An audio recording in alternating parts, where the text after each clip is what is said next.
Board of Ethics meeting to order. First item on the agenda is the approval of the minutes from the last meeting, which was actually held February 13th, 2025, February 11th. Do I have a motion to approve the minutes? Make the motion. Do I have a second? Sorry. All in favor? Aye. Aye. Motion carries. The meeting minutes from February 13th are approved. Next on the agenda is a discussion regarding the complaint filed on 1/23/25 and supplemented on 1/31/25, complaint 2025-01 as to Ms. Kathy Hunter. Ms. Hunter is present today. It is my understanding that she wishes to be heard and give her response to the complaint that's been filed against her. Mr. Chairman, could I just jump in with one housekeeping item? Of course. Just for purposes of the record, Mr. Dom Thomas is also a member of the Board of Ethics. However, he has recused himself from this complaint due to being on the same board as the respondent in the past. Thank you, counsel. That is accurate, and given that he is not present here today, but we still have a quorum in the event we need one, I'm going to turn the floor over to Ms. Hunter. Well, thank you so much for this opportunity to allow me to make this statement. This complaint is an attack, not an ethics concern. As you are aware, the state of Connecticut has authorized the town of Woodbridge to establish this board for the purpose of investigating allegations of unethical conduct, corrupting influence, and unlawful activity involving public officials. Pursuant to the rights, protections afforded to me under state and local law, I respectfully request that this investigation by the town and any resulting findings and report be made public, not only in the interest of transparency and good governance, but also to ensure that my professional reputation is restored in a fair and open manner. These allegations are unfounded. They mischaracterize my conduct by conflating a disagreement over housing policy with allegations of unethical conduct, corrupting influence, and illegal activity. In doing so, they misrepresent both the legal standards under the Town Code of Ethics and the factual reality of my actions. What they refer to as a conflict of interest is, in fact, nothing more than lawful public service grounded in compliance and transparency. A true conflict of interest involves personal gain or private benefit, not policy engagement or subject matter expertise. Ethic rules exist to guard against private self-interest, not to punish those who are fulfilling their legal and civic obligations. Compliance with housing law is not misconduct. It's a legal obligation. To be clear, the intent behind this complaint is not motivated by a genuine interest in good governance. This is about removing me at the very moment our town is under legal and public pressure to comply with housing law. On its surface, limiting dual roles between housing and zoning may appear prudent, but in practice it has been turned into a selective weapon to suppress only one side of the housing debate. This effort to limit perceived conflicts between housing policy and zoning authority creates a narrative that fairness and inclusion are somehow outside interests in conflict with the town's welfare. I am targeted for my roles as chair of the Housing Committee, as an alternate member of the Town Plan and Zoning Commission, and as a member of the Technical Assistance Committee, known as TAC, not because of misconduct, but because I support equity, inclusion, and housing opportunity. For the board's consideration in the record, I attach the ethics complaint as Appendix A to this statement. I am prepared to read it into the record, or alternatively, I respectfully request that the board take notice of its contents. My conduct fulfills Town Ethics Code, Section 34-1A. Under the Town Ethics Code, a public official, whether or not he is compensated for his service to the town, shall directly or indirectly have 1. No private business or financial conflict.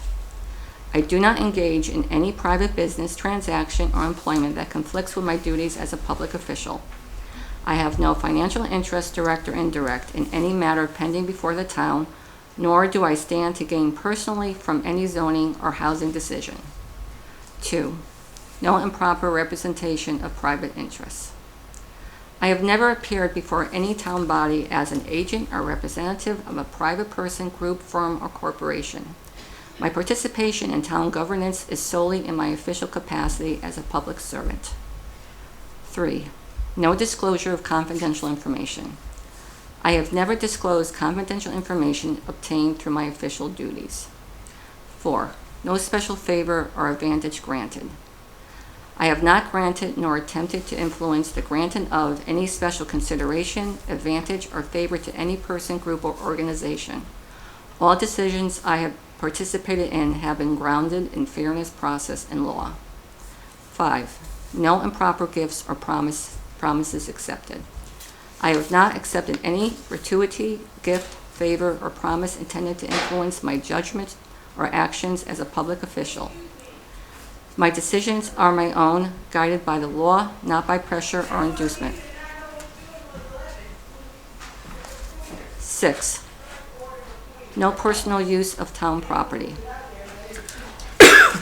I have never used town vehicles, equipment, materials, or property for personal purposes, and I remain committed to the proper stewardship of town resources. In short, I have honored both the letter and spirit of the Town Ethics Code. I welcome the board's scrutiny on each of these points and trust that the record will affirm my continued adherence to the ethical standards expected of all town officials. No conflict exists under Town Ethics Code sections 31-1B1 through 2.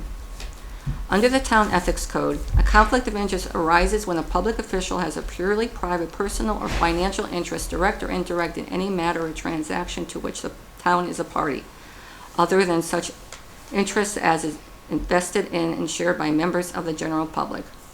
The public official must disqualify himself with respect to and refrain from considering and acting upon any matter or transaction coming before him in his official capacity in which he has such purely private, personal, or financial interest. I have neither. I own no property that would be affected by any pending or proposed zoning decision. I derive no financial benefit directly or indirectly from housing development or zoning changes. I serve in a volunteer capacity without pay or private interest. I do not work for, represent, or receive support from any developer advocacy group or private entity with a stake in town matters. My engagement is driven solely by public service and lawful obligations to support thoughtful, inclusive planning. To suggest that supporting compliance with housing laws creates a conflict of interest misunderstands the purpose of the Town Ethics Code. Public service should not be contingent on one's viewpoints about housing policy. My conduct fulfills duties under Town Ethics Code Section 34-1B3. Under the Town Ethics Code, a public official is required to discharge the duties of his office in a manner calculated to serve the best interests of the town and its citizens, and in accordance with the highest standards of morality, ethics, and good conscience. This is what I have done and I will continue to do. My actions have been in pursuit of full compliance with local, state, and federal law, including Connecticut's housing and zoning statutory requirements, aligned with recognized planning principles and best practices, focused on the long-term well-being of the town, including fiscal sustainability, inclusion, and legal integrity, carried out transparently, ethically, and in good faith, even in the face of personal attacks and political resistance. Point-by-point response to the specific allegations. Below are the core allegations from the complaint, each addressed individually. I will pause after each point and welcome any specific questions the board may have. 1. Allegations concerning professional background, City of Bridgeport, Supportive Housing Works, Kazanis Development Strategies. The complaint attempts to cast doubt on my integrity by referencing my professional background, including my work for the City of Bridgeport, Supportive Housing Works, and Kazanis Development Strategies, as if experience in housing law and policy somehow constitutes unethical conduct, corrupting influence, or even unlawful activity. This suggestion is wholly unsupported by any evidence and is entirely without foundation. My career has been grounded in public service, compliance with law, and advancing housing equity, all in line with the very principles that good governance demands. To imply that this work is suspect reflects a fundamental misunderstanding of ethics and appears intended more to discredit me than to protect the public interest. 2. Allegation of ignorance. The complaint alleges that I demonstrate a depth and breadth of ignorance regarding TPZ principles during a February 15, 2023 Housing Committee meeting. That characterization is false and misleading. First, the February 15, 2023 meeting was a special meeting of the Housing Committee, and to the best of my recollection, there was no discussion of subdivision hearings as potential barriers to housing. The issue the complainants appear to be references, though, was thoroughly addressed during the November 7, 2022 TPZ meeting, not the February 15, 2023 Housing Committee meeting. At that TPZ meeting, the Commission reviewed 2 subdivision applications and was required to determine whether to exercise its discretion to hold public hearings, since there is no requirement under the law. One proposal was larger in scale and impact, and I supported holding a hearing in that instance. The other was a much smaller application, and I raised a thoughtful, well-grounded question about whether a discretionary hearing was necessary. My concern was not about avoiding transparency, it was about ensuring fairness. Discretionary hearings, when applied automatically and without context, risk becoming tools to delay or obstruct development. The public deserves a clear understanding of when hearings are required by law and when they are used selectively. It was our role as Commission members to clarify that distinctions, and my remarks aimed to do exactly that. Explaining the proper exercise of discretion is not ignorance, it is responsible governance. Unfortunately, rather than engage in that conversation, the complainants have distorted my remarks in an effort to discredit me. Their portrayal is not only inaccurate, but also retaliatory. These individuals, one a former first selectman, the other a longtime political actor and chair of a political action committee opposing housing, are well versed in town process and land use law. They know this was a legitimate good faith question. Mischaracterizing it as incompetence is a deliberate attempt to suppress dissent and eliminate a pro-housing voice from public service. I respectfully urge this board to review the video of the November 7, 2022 TPZ meeting to fully understand the context of my remarks. For ease of reference, I have provided the relevant link to the meeting. The discussion for the large-scale subdivision can be heard beginning at timestamp 2 hours 50 seconds, and the small-scale subdivision beginning at timestamp 2 hours 16 minutes 10 seconds. What the video reveals is not a lack of understanding on my part, but rather a lack of good faith in the framing of this complaint. If anything deserves closer examination, it is the repeated attempt to twist legitimate, thoughtful questions into a basis for removal. Raising concerns about procedural fairness is not a display of ignorance. It is the hallmark of diligence and responsible governance. Yet, building upon this baseless allegation, the complainants go a step further, seeking to disqualify me from future deliberations, citing, for example, a special exception application relating to opportunity housing. 3. Allegation regarding dual service on the Housing Committee and TPZ. The complaint references and includes a letter from a resident suggesting that my concurrent service on the Housing Committee and TPZ constitutes a conflict of interest. However, this assertion is not supported by the Town Ethics Code. Notably, a letter was not submitted to this board as a formal ethical complaint, nor is there any indication that the resident consented to its use in this proceeding, although complainants ascribed to the letter. The letter was originally addressed to the Board of Selectmen, not the Town Ethics Board, raising questions about its purpose. Its inclusion here appears to be designed to escalate political pressure and properly influence an independent process. If the selectmen may later act on the board's investigation and findings, the use of such correspondence risks creating the appearance of a coordinated campaign to discredit my service through parallel channels of political and procedural attack. In towns such as Woodbridge, the standard in matters of dual service is not automatic disqualification, but appropriate disclosure and recusal, standards that I have fully met and remain committed to honoring.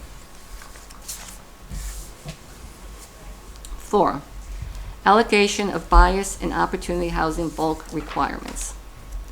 The complaint challenges my vote to amend the bulk requirements to support development of opportunity housing, alleging misconduct. This is meritless. My voting record reflects adherence to the Zoning Enabling Act and fair housing laws in consideration of the expert testimony that was provided at a properly noticed public hearing. I have not prejudged any application, nor have I expressed bias in any proceeding. Like any public official, I bring informed values to the table, but my decisions are grounded in facts and legal obligations in the record. Disagreement with a lawful decision is not an ethics violation. 5, allegations related to service on the Technical Assistance Committee. My appointment to the TAC was appropriate and entirely consistent with the purpose of the BAR plan and grant, which expressly encourages participation by individuals with subject matter expertise. The TAC that is guiding the redevelopment of the Country Club of Woodbridge includes committee chairs and an at-large resident, one who lives in close proximity to the site, is a major contributor to the PAC opposing housing development at the site, and appears to have actively worked to have me removed from the committee based on speculative concerns of bias or predetermination should any related matter eventually come before the TPZ. The complainant's addendum on this issue echoes concerns raised by the at-large TAC member and appears to reflect a coordinated effort to exclude my technical housing expertise from the implementation planning process under the guise of preventing bias or ensuring neutrality. Whether or not an implementation plan for reuse of the site emerges and will become before TPZ is speculative. Should that occur, and an absent member, or at the discretion of the chair, seek to seat me before my term expires, I will follow the appropriate legal and ethical framework to ensure impartiality, including, where applicable, recusal, disclosure, or other mitigation strategies.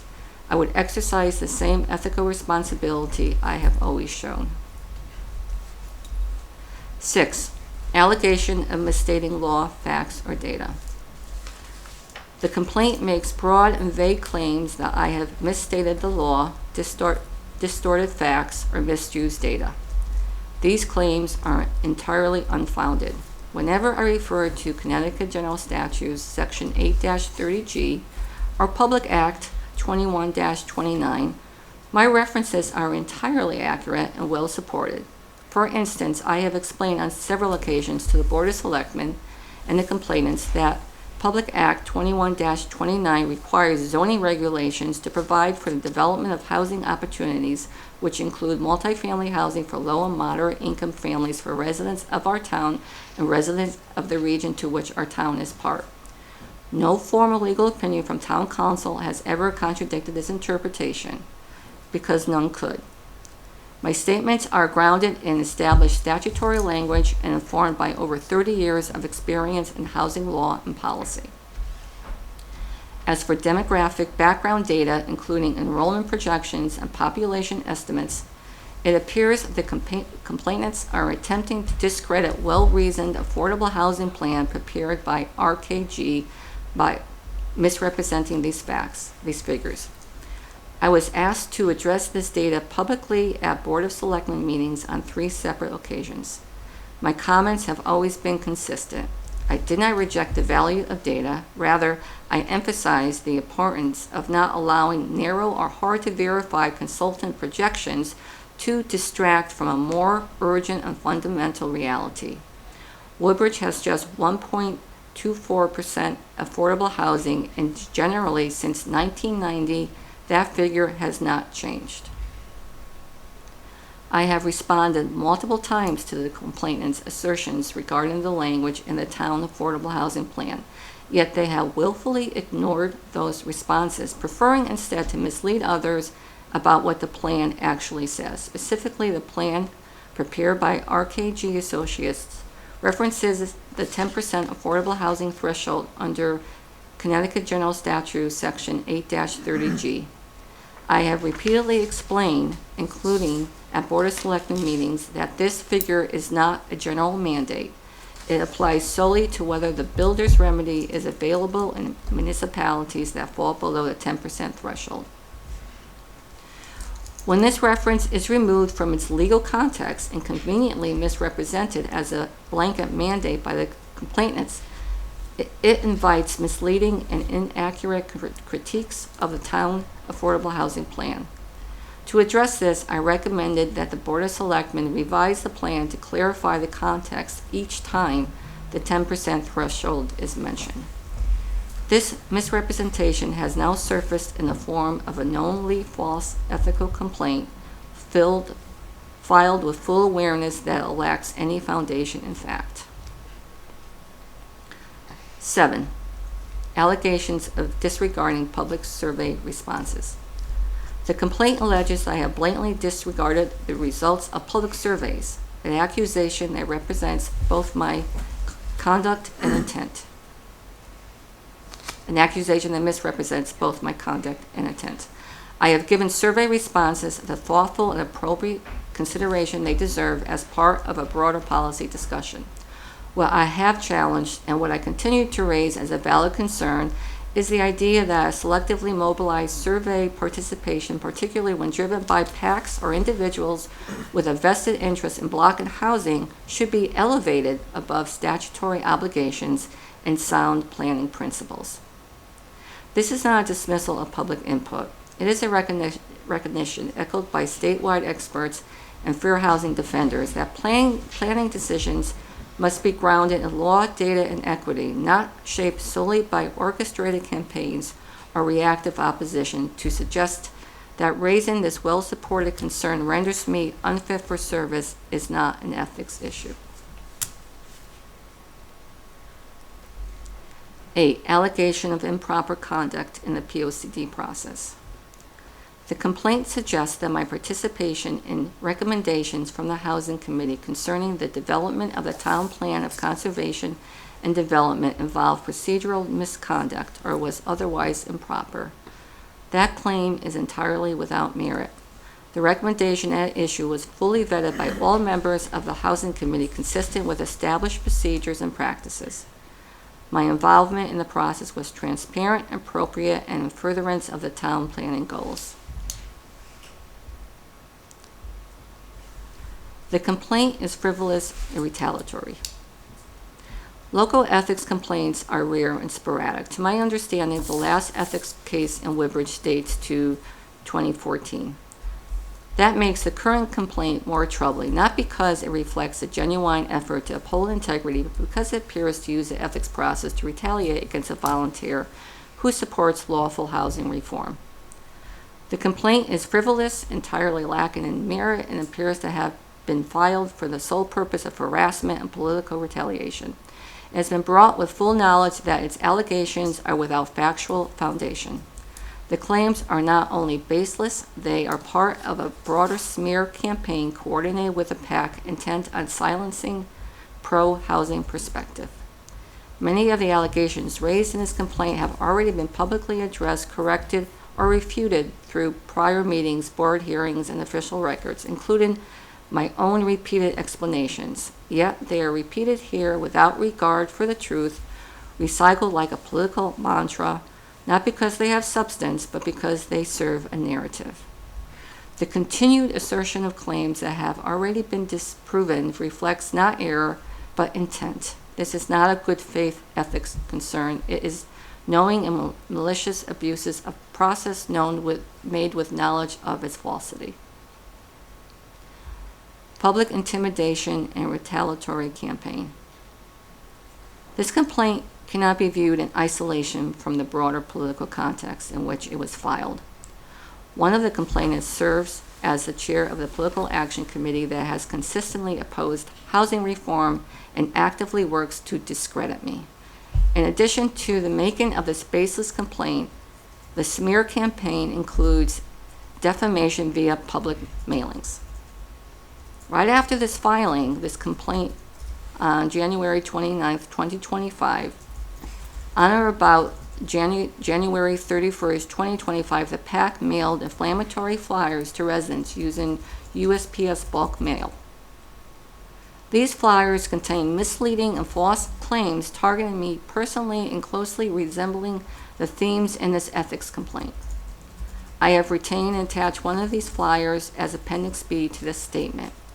The flyer urges residents to attend specific public meetings to oppose housing proposals, falsely portraying my actions. Intimidation at public meetings. At a February 5th, 2025 Housing Committee meeting that was heavily attended by individuals mobilized by the PAC opposing housing reform, former TPC Chair Donald Salato, a known contributor to the PAC opposing housing reform, and as you know, a complainant in a recent related ethics complaint, pointed at me in a physically aggressive manner and declared, "Ma'am, you ought to leave." I respectfully urge this board to review the video of the February 5th, 2025 Housing Committee meeting to fully understand the context of his remarks. For ease of reference, I have provided the relevant link to the meeting. His intimidation can be heard beginning at timestamp 26 minutes 49 seconds. The audience applause following the remark, including from one of the complainants and multiple PAC supporters, underscores the orchestrated effort to publicly discredit and intimidate me. At a Board of Selectmen meeting on January 8th, 2025, the former TPC chair narrated publicly about an unwritten compact among past zoning officials and the selectmen that appointed such public officials. For the ease of reference, I have provided the relevant link to the meeting. The framed insular compact can be heard beginning at timestamp 1 hour, 44 minutes, 39 seconds. I have chosen to highlight but just two of these incidents in my defense because they involve a former TPC chair directly and are central to understanding the retaliatory nature of this ethics complaint being investigated by the town. These display captured on video reflect not civic engagement, but a coordinated attempt to marginalize and silence those working to ensure the town's compliance with its legal obligations regarding housing. Notably, the flyer also urges residents to attend specific meetings and voice opposition, including before the very boards where I serve. It refers to a radical housing agenda and accurately attributes motives and seeks to stir public outrage. The effect, if not the intention, is clearly to silence dissent and disqualify those advancing lawful housing goals. The inclusion of this flyer as part of the public record is necessary not to litigate policy disagreements, but to underscore for this board the extent to which the ethics process is being used in tandem with public intimidation and now with the town's investigation.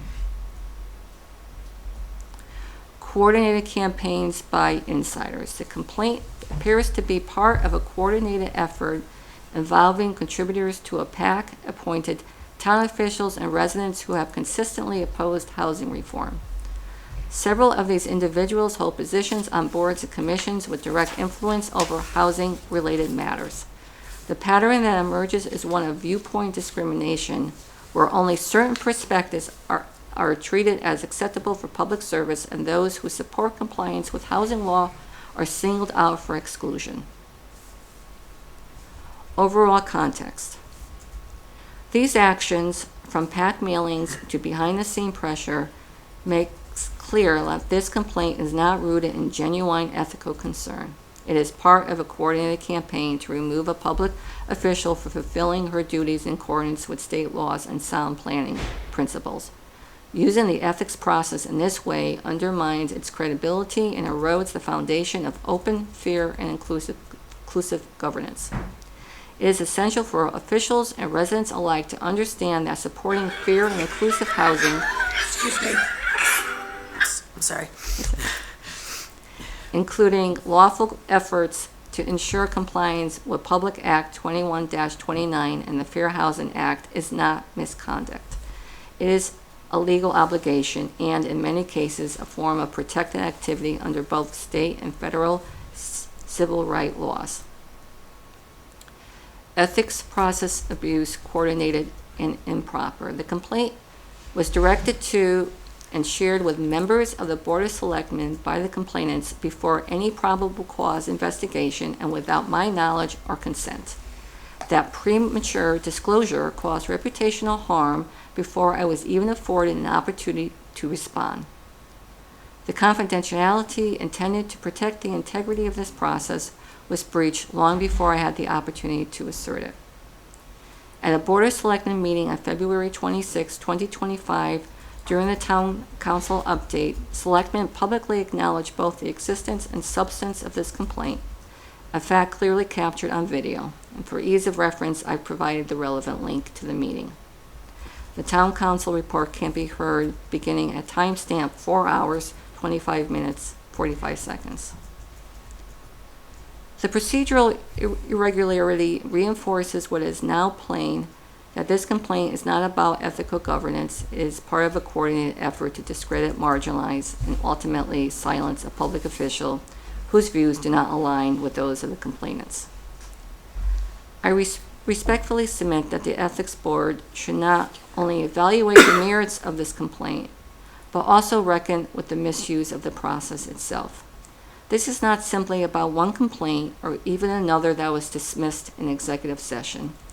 It is about whether this town will allow its institutions to be used for political retaliation. I recognize that the board is not acting as a trier of fact at this probable cause stage, but I respectfully submit that it is empowered to take action, and I respectfully ask that it issues findings, offers recommendations, and takes steps necessary to safeguard the integrity of the ethics process and protect against its misuse. Requested disposition, probable cause review. In light of the record before the board, I respectfully request the following and have attached a draft report for the board as Appendix C to the statement. That the complaint be dismissed for lack of probable cause, as there is no reasonable basis to believe that a violation of the Town Code of Ethics has occurred. That the board issue and publish a written advisory report necessary to protect the integrity of the process and the reputation of the respondent. That the board acknowledge to the extent permitted that the complaint was filed with knowledge and it lacked foundation in fact. That the board affirms that seeking compliance with Public Act 21-29 does not constitute misconduct, but rather represents a protected activity consistent with legal obligations and public service, and that the board recommend procedural safeguards to prevent future misuse of the ethics complaint process, particularly when politically motivated complaints are used to silence, discredit, or remove individuals engaged in lawful service. Conclusion. As a public official entrusted with quasi-judicial responsibilities when seated as a TPZ member, I have a duty to model integrity, transparency, and accountability. That is why I chose to waive confidentiality and request this process be conducted openly. I believe the public deserves to see how these proceedings unfold and whether the ethics process is being used properly or used to silence, intimidate, and remove those who simply fulfilling their obligations. I respectfully submit that. And I will make this, I have a copy I'd like to submit to the Ethics Board, and I could make the PDF available so you can have all the references in there. Do you have any questions? I'm sorry, I didn't pause. Thank you for your presentation. Anybody have any questions for Ms. Hunter? No. do I hear a motion on whether they're on a probable cause determination pertaining to complaint 2025-01? What's your, sorry. I was trying to do the minutes, I can't multitask. Is there a motion regarding a probable cause determination pertaining to the complaint 2025-01? Whether or not we're going to find reasonable probable cause at this time.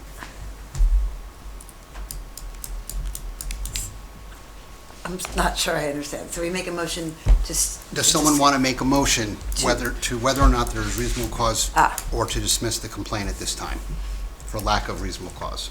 I'll make a motion to dismiss the complaint for lack of reasonable cause. And do I have a second? I'll second. All in favor? Motion carries. The complaint is dismissed. At this time, this meeting is adjourned. Thank you very much.